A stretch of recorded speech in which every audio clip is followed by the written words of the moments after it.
Good day, everyone. How's it going? I'm Sean David. Welcome back to the show. In today's episode, I want to talk about NBA legends giving their opinion on who the greatest of our time was. So who's the greatest? So who's the GOAT? But before we start with this episode, I want to give a quick shout out to my Patreons. Thank you guys for supporting the show. I really appreciate it. Enough said, let's get right into today's episode.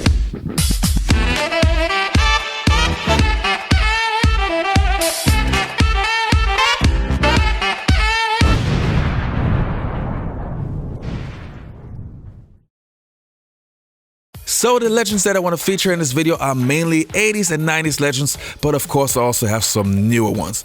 For me, it's MJ all day long, only because how I played against him, and MJ just had everything, from mid-range to three-point to post-up game, and he could score and dominate in each position. You're measured by your competition.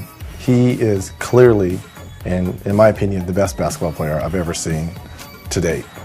And I knew that I had to bring it each and every time I stepped on the court when I was going against MJ. Now the next legend that I want to feature is Julius the Dr. Erving. And apparently he made up his mind 30 years ago where he already had his top 5 and his greatest player of all time. Who do you think out of the guys from your generation?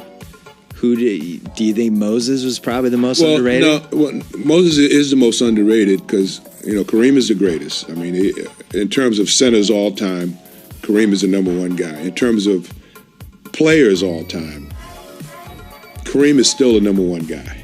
He's the guy you got to start your franchise with. Because you get 20 years. You get 20 years, and you get leadership. You get excellence in terms of offensively and defensively, and figuring things out, and accomplishment. I mean, his numbers speak volumes. And just because he had a bad attitude, there are a lot of people who disrespect him. But he never had a bad attitude with me.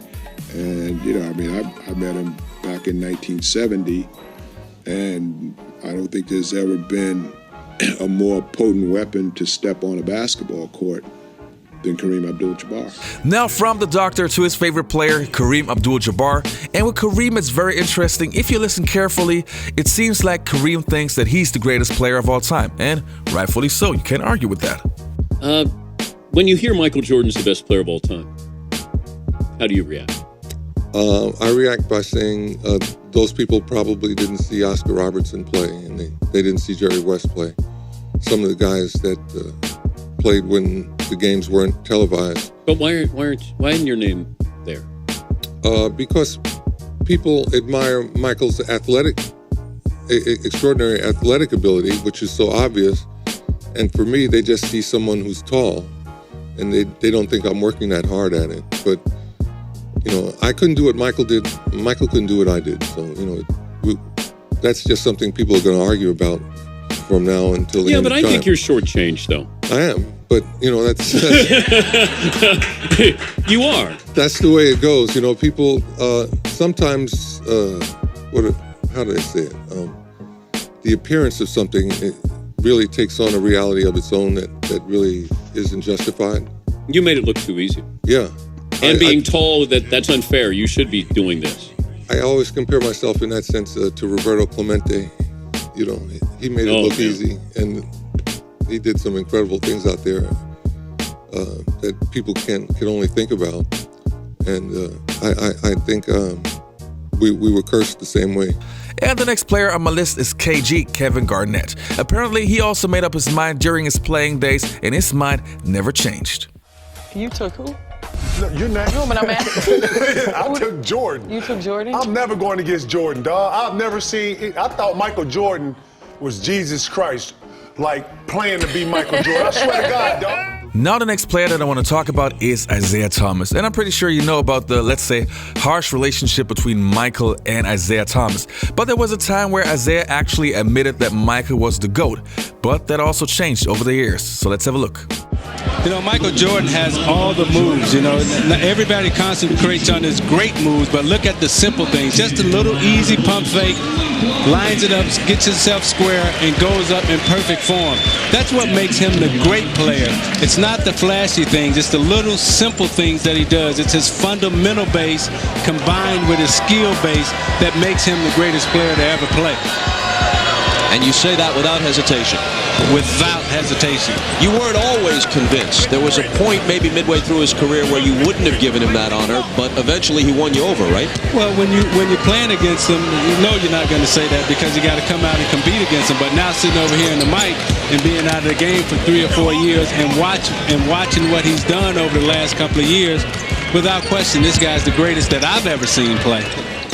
But what I'm witnessing and seeing in LeBron James as a complete basketball player dominating this period of time, I haven't seen anyone else do that in all league with the exception of 2 people, and that's Kareem Abdul-Jabbar and Bill Russell.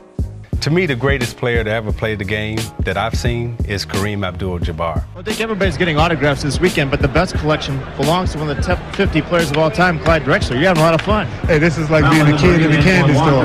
I've been an avid NBA fan for many, many years. And this occasion is one of the most historic occasions in the history of the NBA. And so I'm having a great time. What's your most prized autograph? Oh, well, the greatest of all times. He's right here in front of me. Signed a couple of my books for my young children, and I couldn't be happier.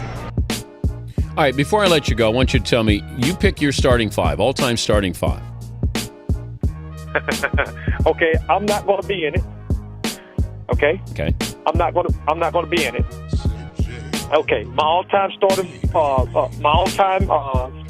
Yep. I got to have Wilt Chamberlain as my center.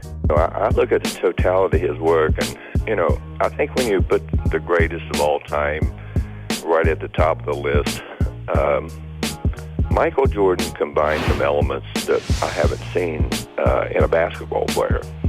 But I think the thing that stands out to me, and I've always probably felt that the players who I like the best are well-rounded players. Now, if they score the ball and they don't do anything else, I'm probably not going to be as big a fan of those kind of players as players who play an all-around game.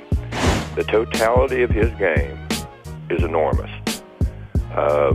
Because Michael had that swagger, he had that killer look in his face, someone who I greatly admire. Now the next players that I want to feature are players that had their peak in the 2000s, and they also have a very interesting point to make. MJ to me is the GOAT, man, and LeBron, if LeBron can win a championship this year, then I will start to have that conversation. Right now I can't have it. What if he wins? What if he doesn't win it this year, but he leaves and goes, let's say, to Philadelphia? No. If he goes somewhere else and wins a championship somewhere else, it's not good enough? Nope. What if he wins one with the Knicks? The Knicks? Yeah. He's the GOAT. I'm not choosing Kobe over Jordan because he was better. I would choose Kobe over Jordan because he did it the American way, in the sense where he had little and he rose to. He is Batman. He worked his way. Yeah, really. He's not Jordan Superman. Yeah. You got Batman. He has no actual attributes. Yep. he has no superpower. But he built all. He has to build and work and think, belt. and he has to be smart enough than and that's one's just fucking from God.